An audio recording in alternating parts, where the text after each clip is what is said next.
Hi guys, welcome to my online see. मेरा नाम है देव। सो गाइस, आज के इस वीडियो के अंदर हम लोग बात करने वाले हैं how to file the GST return 1। जी हाँ, तो देखिए मैं आपको स्टेप बाय स्टेप पूरा डिटेल के अंदर बताने वाला हूँ कि कोई भी बंदा अपनी खुद की एक जीएसटीआर 1 यहाँ पे कैसे फाइल कर सकता है। वीडियो को गाइस शुरू करने से पहले बताना चाहूँगा, अगर आपको एक पेड असिस्टेंट की रिक्वायरमेंट है बहुत ही कम कॉस्ट के ऊपर, लिंक सिंपली आपको डिस्क्रिप्शन बॉक्स में अवेल कर दूंगा। तो चलिए गाइस वीडियो करते हैं शुरू। तो गाइस सबसे पहले आपको अपने पोर्टल के अंदर यहाँ पे लॉगिन करना है। यहाँ पे मैं बेसिक डिटेल्स की बात नहीं करूंगा जो कि आप ऑलरेडी यहाँ पे जानते होंगे, तभी आप यहाँ पे जीएसटीआर 1 से रिलेटेड ये वीडियो देख रहे हैं। तो गाइस सबसे पहले आपको जाना है सिंपली सर्विस वाले सेक्शन के अंदर। यहाँ पे आपको मिलेगा एक रिटर्न का ऑप्शन, यहाँ पे आपको मिलेगा रिटर्न डैशबोर्ड। तो सिंपली इसके ऊपर आपको क्लिक करना है। आपका जो जीएसटी रिटर्न फाइलिंग है वो क्वार्टरली बेसिस पे और मंथली बेसिस पे यहाँ पे फाइल होती है। तो आपने क्या सेलेक्ट कर रखा है उसके लिए आपको सर्विस वाले सेक्शन के अंदर जाना है। यहाँ पे आपको रिटर्न का ऑप्शन दिया हुआ है, यहाँ पे आपको opt in for the quarterly return, इस ऑप्शन के अंदर आपको दिख जाएगा कि आपने मंथली चूज कर रखा है या फिर क्वार्टरली बेसिस पे चूज कर रखा है। तो इस वीडियो के अंदर यहाँ पे मैंने सिंपली मंथली ऑप्शन चूज कर रखा है। तो यहाँ पे मैं अपना फाइनेंशियल ईयर 22-23 चूज करूंगा। क्वार्टर के अंदर सिंपली यहाँ पे मैं जुलाई सितंबर चूज कर लिया और यहाँ पे सिंपली अगस्त यहाँ पे फाइलिंग मैं करने वाला हूँ। तो गाइस यहाँ पे अगस्त सेलेक्ट करने के बाद में सिंपली आपको सर्च बटन के ऊपर क्लिक करना है। इस वीडियो से थोड़ा सा यहाँ पे फास्ट हो सकता है, तो प्लीज प्लेयर की स्पीड को आप यहाँ पे एडजस्ट कर लीजिएगा।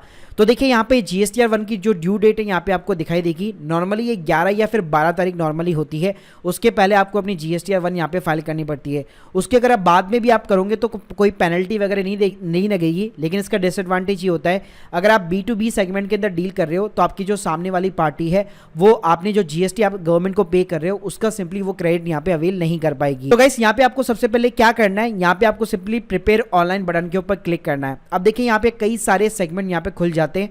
अगर आपकी नील की यहाँ पे जीएसटी रिटर्न 1 है तो यहाँ पे आप सिंपली आप ऊपर देख सकते हैं फाइल नील जीएसटी रिटर्न 1, और इसके बाद में कुछ नहीं करना, आप सिंपली इसको फाइल स्टेटमेंट करा के ई वेरीफाई करवा सकते हैं। लेकिन यहाँ पे मैं आपको टैक्सेबल बताऊंगा और यहाँ पे ज़्यादा डिटेल के अंदर हम लोग इस तरह से बात करेंगे कि मान लीजिए अगर कोई भी कॉमन मैन बिजनेस मैन है तो नॉर्मली अगर मैं 80% केस में बात करूँ तो उनके दो ही टाइप के यहाँ पे ट्रांजेक्शन होते हैं। एक होते हैं गाइस B2B का मतलब ये होता है कि मान लीजिए आप कोई ऐसा बिजनेस कर रहे हैं जहाँ पे आप जो बिल दे रहे हैं सामने वाले बंदे को, वो खुद भी अपना एक बिजनेस चला रहा है, उसके खुद के पास में भी एक जीएसटी नंबर है। तो आप जो जीएसटी यहाँ पे गवर्नमेंट को पे कर रहे हैं सिंपली वो हर महीने या हर क्वार्टरली बेसिस पे उसका क्रेडिट अवेल करता है। तो गाइस इस टाइप के जो ट्रांजेक्शन होते हैं वो सारे कहलाते हैं आपके B2B वाले। एक ट्रांजेक्शन होते हैं गाइस सिंपली B2C वाले। मान लीजिए आप एक ई-कॉमर्स बिजनेस चला रहे हैं जहाँ पे जो कस्टमर है वो एक तरह से एंड कंज्यूमर है जिसके पास में कोई भी जीएसटी नंबर नहीं है। तो आप उसको बिल तो बना के देते हो, लेकिन उस बिल का जो क्रेडिट है, जो जीएसटी का क्रेडिट है, वो उसका क्रेडिट अवेल नहीं कर सकता क्योंकि सामने वाले बंदे के पास में एक तरह से जीएसटी नंबर नहीं है। तो वो जितने भी टाइप के ट्रांजेक्शन होते हैं वो आपके सिंपली B2C कहलाते हैं। तो देखिए गाइस 80% लोगों का जो काम है वो केवल B2B और B2C इन दोनों ही सेक्शन के अंदर यहाँ पे खत्म हो जाता है, और इन दोनों ही सेक्शन की बात आज के इस वीडियो के अंदर मैं करने वाला हूँ। गाइस सबसे पहले आपको जाना है सिंपली B2B वाले सेक्शन के अंदर। इसके अंदर आपको सिंपली क्लिक करना है। अब गाइस यहाँ पे आपके पास में फाइलिंग करने के दो तरीके। अगर आपके पास में B2B के अंदर बहुत ही कम इनवॉइस है, मान लीजिए आपके पास में सिर्फ 3 इनवॉइस या 4 इनवॉइस है, तो आप मैनुअली यहाँ पे हर रिकॉर्ड को जो है यहाँ पे एंटर करा सकते हैं। तो यहाँ पे सिंपली आपको ऐड रिकॉर्ड के ऊपर क्लिक करना है। अब देखिए यहाँ पे कई सारे ऑप्शन आपसे पूछे जाएंगे। तो सबसे पहले जो आपको चीज डालनी है वो सिंपली डालनी है रिसिप्ट का जीएसटी नंबर। गाइस आप मेरी स्क्रीन के सामने देख सकते हैं यहाँ पे मेरे पास में कुछ जो है 10-15 पार्टीज के यहाँ पे जो है मेरे पास इनवॉइसेस है। ये सारे के सारे B2B इनवॉइसेस है। तो आपको क्या करना है, सामने वाली पार्टी का जीएसटी नंबर कॉपी करना है, यहाँ पे आपको सिंपली पेस्ट करना है। तो जैसे आप पेस्ट करोगे अपने आप ही रिसिप्ट नेम के अंदर जिसका भी जीएसटी नंबर है वो ऑटोमेटिकली आपको पार्टी का नाम यहाँ पे शो हो जाता है। उसके बाद में गाइस यहाँ पे आपको लिखा होगा इनवॉइस नंबर। तो यहाँ पे आपका जो भी इनवॉइस नंबर है वो आप सिंपली यहाँ पे एंटर कर दीजिए। उसके बाद में गाइस यहाँ पे पूछेगा आपको इनवॉइस की डेट, तो आपकी जो भी इनवॉइस की यहाँ पे डेट है वो आप यहाँ पे सिंपली डाल सकते हैं। उसके बाद में गाइस आपको पूछेगा टोटल इनवॉइस वैल्यू। ध्यान रखिएगा ये टोटल इनवॉइस की वैल्यू का मतलब है कि इस इनवॉइस वैल्यू के अंदर आपका जीएसटी भी इंक्लूडेड होगा। उसके बाद में गाइस यहाँ पे पूछता है प्लेस ऑफ द सप्लाई। तो देखिए अगर आप B2B के अंदर अपने लोकली ट्रेड कर रहे हैं तो जहां पे आप रहते हैं, मतलब जहां पे आपका बिजनेस है, तो उस स्टेट का ही आपका प्लेस ऑफ सप्लाई होगा। लेकिन मान लीजिए आपका माल जो है दूसरे शहरों के अंदर भी जाता है, इंटर स्टेट आप डील करते हैं, आपकी पार्टी इंटर स्टेट है, तो वो जिस स्टेट के अंदर भी है वो स्टेट यहाँ पे आपको सिंपली चूज करना है, जो कि एक तरह से यहाँ पे इंटर स्टेट कहा जाएगा। लेकिन अभी मैं यहाँ पे जो है इंटर स्टेट चूज कर रहा हूँ, यानी जिस स्टेट के अंदर पार्टी जो है यहाँ पे काम कर रही है और उसकी की जो B2B पार्टी है वो भी सेम स्टेट की है। उसके बाद में गाइस नीचे आपको पूछता है सिंपली टैक्सेबल वैल्यू। तो यहाँ पे देखिए आप जिस भी बिजनेस के अंदर डील करते हैं उसके अंदर जो भी आपका जीएसटी का परसेंटेज लगा रखा है या आपने जो भी बिल बना रखा है उसके अंदर जो भी परसेंटेज है उस स्लैब के सामने आपको सिंपली टैक्सेबल वैल्यू डालनी है। तो यहाँ पे जैसे कि कपड़े का धंधा है तो यहाँ पे सिंपली 5% टैक्स लगता है, तो जो टैक्सेबल वैल्यू है उसके सामने मुझे यहाँ पे टैक्सेबल वैल्यू डालनी है। ये टैक्सेबल वैल्यू के अंदर आपका जीएसटी इंक्लूडेड नहीं होना चाहिए। जीएसटी जो इंक्लूड होता है वो सिंपली टोटल इनवॉइस वैल्यू के अंदर होता है।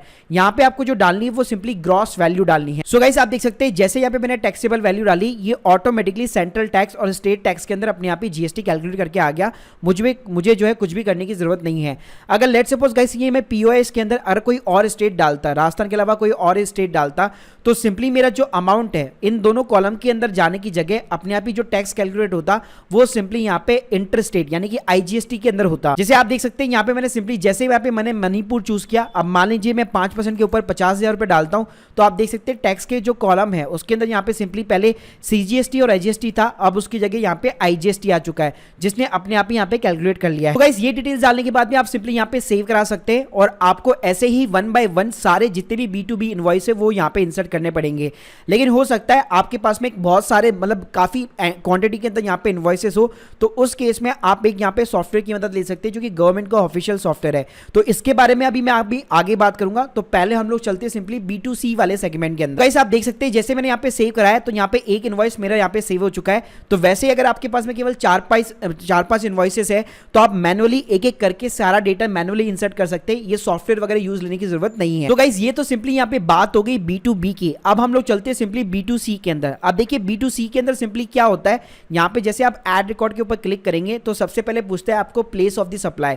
तो नॉर्मली क्या होता है, अगर आप मान लीजिए B2C यानी कि एंड कंज्यूमर वाला बिजनेस चला रहे हैं, मान लीजिए आप राजस्थान स्टेट के अंदर बिजनेस चला रहे हैं, वहीं पे आप रहते हैं, वहीं पे आपकी दुकान है, तो यहाँ पे सिंपली आपको राजस्थान चूज करना है। उसके बाद में गाइस आपसे पूछेगा टैक्सेबल वैल्यू। तो राजस्थान के जो आपके एंड कंज्यूमर है उसको आपने कितना यहाँ पे माल बेचा हुआ है, कितनी आपने सप्लाई की है उनको, तो यहाँ पे सिंपली आपको टैक्सेबल वैल्यू डालनी है। लेकिन ध्यान रखिएगा यहाँ पे आपको जो वैल्यू डालनी है वो ग्रॉस वैल्यू डालनी है, ना कि जीएसटी को इंक्लूड करके। जैसे एक टोटल इन्वेस्ट वैल्यू हम लोगों ने देखा था अभी थोड़ी देर पहले, तो वहां पे इंक्लूडेड था, लेकिन ये टैक्सेबल वैल्यू की बात कर रहा है, यानी सिंपली यहाँ पे आपको ग्रॉस वैल्यू डालनी है without any kind of the GST. तो मान लीजिए गाइस आपके जो राजस्थान के एंड कंज्यूमर है उसके लिए आपने यहाँ पे टैक्सेबल वैल्यू 50,000 रुपीज डाल दी। उसके बाद में नीचे सिंपली आपको रेट डालनी है। तो मान लीजिए अगर आप 5% जीएसटी चार्ज करते तो ऑटोमेटिकली आपका जीएसटी यहाँ पे अपने आप ही कैलकुलेट होकर आ जाएगा। इसके अलावा गाइस ऐसे ही आपको यहाँ पे एक एक ऐड कराना है। तो आपको क्या करना है, राजस्थान के जितने कस्टमर हैं उन सबका टोटल लगा लीजिए। आपके मान लीजिए दिल्ली के कस्टमर हैं एंड कंज्यूमर से, तो उन सभी का आपको टोटल लगाना पड़ेगा। मान लीजिए अगर मैं दिल्ली के अंदर सप्लाई करता हूं और वहां पे मेरे B2C कंज्यूमर से सारे के सारे, तो यहाँ पे मेरे को टैक्सेबल वैल्यू डालनी है दिल्ली की।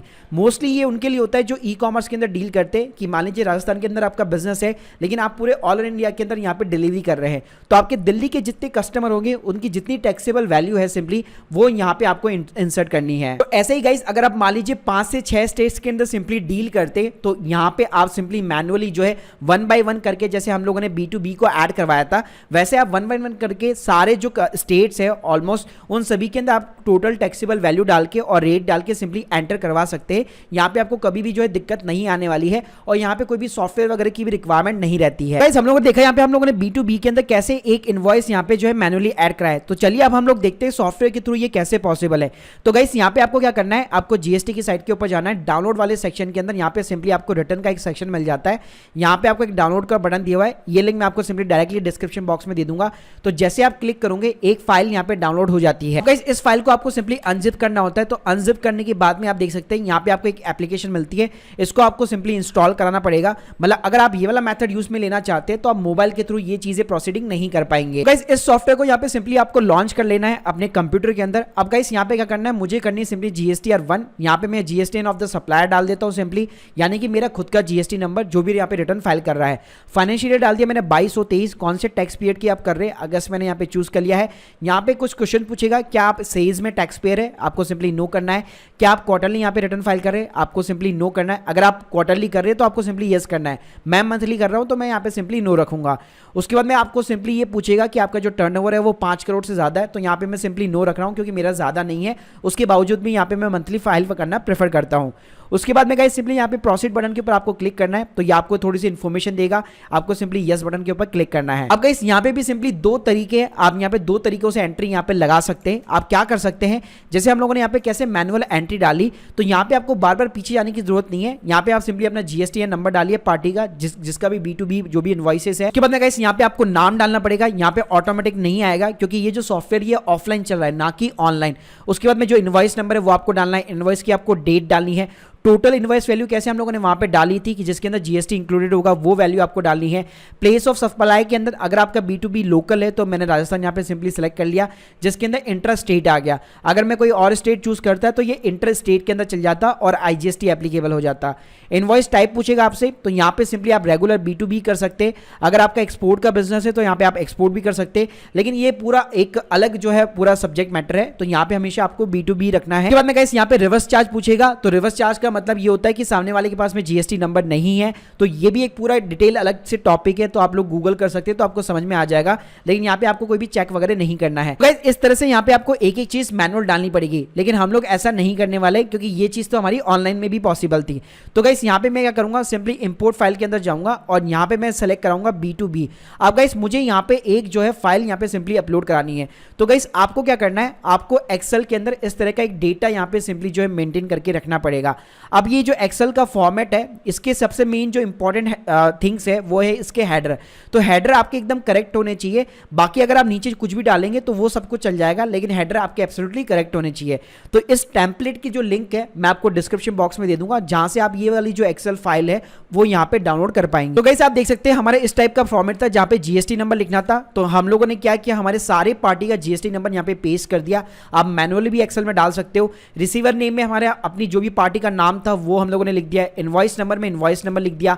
उसके बाद में जो डेट का फॉर्मेट इनका दिया हुआ है उसी फॉर्मेट के अंदर हम लोगों ने यहाँ पे डेट डाल दी इनवॉइस की जो वैल्यू है, यानी जिसके अंदर जीएसटी भी इंक्लूड होना चाहिए, टोटल इनवॉइस वैल्यू वो हम लोगों ने यहाँ पे इंसर्ट कर दी। प्लेस ऑफ सप्लाई के अंदर हम लोगों ने जो प्लेस ऑफ सप्लाई है वो यहाँ पे मैंने सिंपली डाल दी है। रिवर्स चार्ज के अंदर मैंने यहाँ पे सिंपली नो कर दिया क्योंकि ये रिवर्स जो चार्ज है यहाँ पे एप्लीकेबल नहीं है। उसके बाद में applicable of the percentage of the tax rate, इसको मैंने यहाँ पे ब्लैंक रखा है। इनवॉइस टाइप कैसा है, रेगुलर B2B है, जो हम लोगों ने अभी देखा कि आप सिंपली एक नॉर्मल B2B इनवॉइस यहाँ पे जनरेट कर रहे हैं। उसके बाद में जो रेट ऑफ टैक्स है सिंपली यहाँ पे 5% लगती है, तो मैंने सबके अंदर 5 डाल दिया है। उसके बाद में यहाँ पे सिंपली टैक्सेबल वैल्यू पूछा है, तो हमारी जो ग्रॉस वैल्यू होती है इनवॉइस की वो सिंपली यहाँ पे आपको डालनी है और वो वैल्यू यहाँ पे मैं डाल चुका हूँ। गाइस हम लोगों ने जो यहाँ पे फाइल बनाई है उसको सिंपली यहाँ पे इंपोर्ट CSV करना है। जो मैं आपको फाइल का फॉर्मेट दूंगा वो भी यहाँ पे CSV रहने वाला है। तो हम लोगों ने यहाँ पे फाइल सेव करा दी है। इसको मैं जैसे यहाँ पे ओपन कराऊंगा तो ये वार्निंग देगा, आपको सिंपली यस करना है। तो आप देख सकते हैं आपका जो पूरा डेटा था वो यहाँ पे इंपोर्ट हो चुका है। अब गाइस जैसे आप व्यू समरी के ऊपर क्लिक करेंगे तो आप देख सकते हैं 14 मेरे इनवॉइसेस यहाँ पे जो है अपलोड हो चुके हैं इस सॉफ्टवेयर के अंदर, जिसका ये टैक्सेबल वैल्यू है। और इसको आप क्रॉस चेक करने के लिए क्या कर सकते हैं, आपका जो टैक्सेबल वैल्यू उससे आप मैच करा सकते हैं। तो आप देख सकते हैं स्क्रीन के सामने 17,516 का यहाँ पे टैक्स बन रहा है, वैसे यहाँ पे 17,516 का टैक्स बन रहा है और सेम यहाँ पे स्टेट गवर्नमेंट का टैक्स बन रहा है। साथ में गाइस जैसे आप इसके ऊपर यहाँ पे क्लिक करेंगे तो आपके जितने भी इनवॉइस है आप देख सकते हैं लाइन बाय लाइन आपको सारे इनवॉइस यहाँ पे देखने को मिल जाते हैं। तो आप यहाँ पे चीजें वेरीफाई भी करा सकते हैं, प्लस किसी भी एक सिंगल इनवॉइस को डिलीट करना है, कुछ चेंजेस करने हैं, वो भी आप यहाँ पे कर सकते हैं। अब गाइस यहाँ पे इसमें मुझे एक फाइल यहाँ पे सिंपली जनरेट करनी है, तो यहाँ पे मैं सिंपली व्यू समरी के ऊपर क्लिक करूंगा और यहाँ पे मैं करूंगा जनरेट फाइल। तो यहाँ पे आप देख सकते हैं फाइल यहाँ पे जनरेट हो चुकी है। इसको मुझे सिंपली यहाँ पे सेव कराना है, सेव बटन के ऊपर क्लिक करूंगा और ये एक तरह से एक JSON फाइल होती है जैसे हम लोग इनकम टैक्स के अंदर यूज करते हैं। तो यहाँ पे मुझे सिंपली इस JSON फाइल को सेव करा देना है। अब हम लोग क्या करेंगे, हमने जो JSON यहाँ पे फाइल जो है सेव करवाई थी उसको सिंपली मुझे अपलोड करना है, तो मुझे थोड़ा सा बैक जाना पड़ेगा। अब गाइस अगेन मुझे यहाँ पे सिंपली अगस्त जो है चूज करना है, सर्च बटन के ऊपर क्लिक करना है। उसके बाद में यहाँ पे प्रिपेयर ऑनलाइन में हम लोग पहले गए थे, अब हमें जाना है प्रिपेयर ऑफलाइन के अंदर, क्योंकि हम लोग अपना B2B जो डेटा है वो ऑलरेडी यहाँ पे चूज आउट कर चुके हैं। तो यहाँ पे प्रिपेयर ऑफलाइन के ऊपर आपको क्लिक करना है और आपकी जो फाइल थी B2B वाली उसको JSON हम लोगों ने जो जनरेट करवाई है ये वाली फाइल, उसको सिंपली आपको अपलोड करना है। गाइस अपलोड करने के बाद में हमें थोड़ा सा वेट करना पड़ेगा। उसके बाद में 22-23 वापस मैंने सेलेक्ट किया, अगस्त में गया। अब गाइस हमें क्या करना है, वापस प्रिपेयर ऑफलाइन के ऊपर सिंपली क्लिक करना है। तो गाइस आप देख सकते हैं जैसे मैंने क्लिक किया यहाँ पे मेरे जो 14 इनवॉइस थे वो ऑटोमेटिकली यहाँ पे अपलोड हो चुके हैं। तो पहले जो मैनुअल हम लोगों ने काम किया था वो कुछ ही सेकंड्स के अंदर हम लोगों ने पूरा उसको ऑटोमेशन बना दिया। तो अगर आपके पास में ज्यादा B2B के इनवॉइस है तो इस सॉफ्टवेयर की मदद से, जो कि एकदम फ्री ऑफ द कॉस्ट है, आप इस तरह से यहाँ पे इनवॉइस अपलोड अपलोड करवा सकते हो। और गाइस अगर मैं B2C की बात करूं यहाँ पे, तो वहां पे ज्यादा आपको डिफिकल्टीज नहीं होती है, क्योंकि अगर 32 स्टेट्स है तो आप 32 एंट्री आराम से खुद ही मैनुअली लगा सकते हो। तो नॉर्मली वैसे लोगों के पास में इतने होते नहीं है स्मॉल बिजनेस के बाद में, उनके पास में मैक्सिमम जो है 5 से 10 स्टेट होंगे। तो अगर आपके B2C के इनवॉइस है तो उसको तो आप सिंपली मैनुअली बेसिस पे ऐड करा सकते हो, वहां पे कोई भी सॉफ्टवेयर वगैरह लेने की जरूरत, यूज में लेने की जरूरत नहीं है। गाइस मेरे 14 के 14 इनवॉइस यहाँ पे अपलोड हो चुके हैं। अब मुझे क्या करना है, सिंपली यहाँ पे जनरेट समरी के ऊपर सिंपली क्लिक करना है। तो गाइस क्लिक करने के बाद में ये आपको थोड़ा सा 10 से 15 मिनट यहाँ पे रुकने के लिए बोलेगा। तो आपको क्या करना है, सिंपली थोड़ा सा यहाँ पे पीछे जाना है वापस। उसके बाद में गाइस आप देख सकते हैं वापस अगर मैं यहाँ पे अगस्त में जाऊंगा तो यहाँ पे लिखा हुआ है रेडी टू फाइल। उसके बाद में आपको प्रिपेयर ऑनलाइन के ऊपर वापस क्लिक करना है। तो यहाँ पे आपके सिंपली जो एक समरी जनरेट हो चुकी है। अब इसको डाउनलोड भी कर सकते हैं आप इन इनवॉइसेस को, या सिंपली आपको प्रोसीड टू फाइल समरी के ऊपर क्लिक करना है। तो यहाँ पे आपको ना एक प्रीव्यू सिंपली दिखा देता है कि टोटल आपकी जो इनवॉइस वैल्यू है वो इतनी है, उसके अगेंस्ट में सेंट्रल टैक्स इतना बन रहा है, स्टेट का टैक्स इतना बन रहा है। सो गाइस इस चीज को वेरीफाई करने के लिए आप देख सकते हैं मैंने सारे इनवॉइस को यहाँ पे टोटल लगा लिया है, 7,675 रुपए बन रहा है। तो यहाँ पे आप देख सकते हैं वैल्यू इतनी दिखा रहा है, उसके अंदर CGST इतना ऐड है, SGST इतना ऐड है। तो ये देखिए 17,516, 17,516। इस समरी को सिंपली आपको रिव्यू करना है। उसके बाद में आपको नीचे जाना है, यहाँ पे आपको सिंपली मिलेगा फाइल स्टेटमेंट, इसके ऊपर आपको सिंपली क्लिक करना है। उसके बाद में इसको कंफर्म करा दीजिए। उसके बाद में यहाँ पे सिंपली आप एक EVC के थ्रू यहाँ पे वेरीफाई कर सकते हैं, जो आपकी ईमेल आईडी और मोबाइल नंबर के ऊपर जाएगा। EVC डालते ही आपकी जो GSTR 1 है वो यहाँ पे सिंपली तरीके से फाइल हो जाती है और प्रोसेसिंग के अंदर चल जाती है। आपका जो GSTR 3 भी है वो भी हम लोग फाइल करना सीखेंगे, लेकिन वो सीखेंगे हम लोग एक नेक्स्ट वीडियो के अंदर, क्योंकि इस वीडियो के अंदर जो है मैंने काफ़ी ज़्यादा इन्फॉर्मेशन आपको दे दी ऑलरेडी, और वीडियो जो है और लंबा हो जाएगा। तो गाइस इसके लिए हमारे चैनल को यहाँ पे जरूर सब्सक्राइब कीजिएगा। प्लस GST के ऊपर मैं एक पूरी प्लेलिस्ट बना रहा हूँ, ताकि आपको स्टेप बाय स्टेप जो भी केसेस होंगे यहाँ पे GST रिटर्न फाइलिंग के, वो आपको पूरी तरह से यहाँ पे एक्सप्लेन कर सकते हैं। Guys hope you like this video, please subscribe channel. अगर आप लोग चाहते हैं मुझसे अपनी GST रिटर्न फाइलिंग कराना या हमारी टीम से फाइलिंग कराना चाहते हैं, लिंक जो है आपको सिंपली डिस्क्रिप्शन बॉक्स में मिल जाएगी। Thank you guys, thank you very much.